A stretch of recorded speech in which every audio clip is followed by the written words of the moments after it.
In a recent investigation by the New York Times, a company that collects donations for Donald Trump used deceptive practices, also known as deceptive designs, to trick donors out of their money.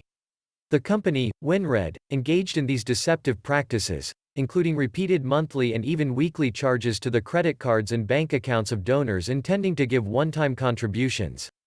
The Times recounts one Stacy Blatt, a gentleman in hospice care who, in September of 2020, answered Rush Limbaugh's call to donate to the Trump campaign.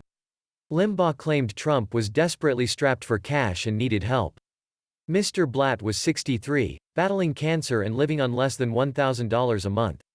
But so moved was he by Limbaugh's call to action that he chipped in the largest amount he could see clear to give, a one-time donation of $500. That contribution, the only political contribution Mr. Blatt has ever made, quickly multiplied. An additional $500 was deducted from his account the very next day.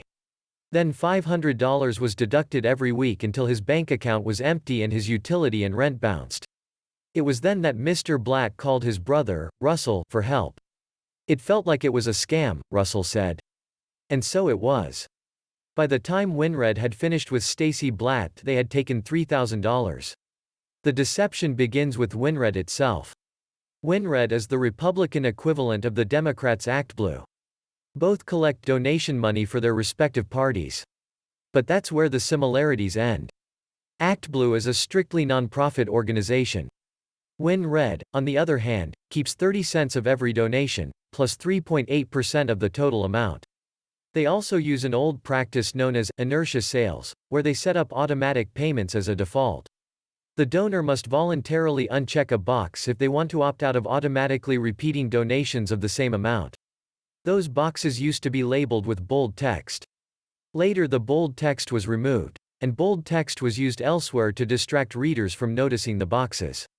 Banks and credit card companies have been swamped with fraud reports about the charges from WinRed. WinRed keeps its fees even when donations are refunded. One 78-year-old man in California gave $990 and then was charged that amount 7 more times. Bandits, he said, adding, "I can't afford to pay all that damn money." Representatives for Trump and WinRed refuse to acknowledge they have done anything wrong or fraudulent. Of course they do.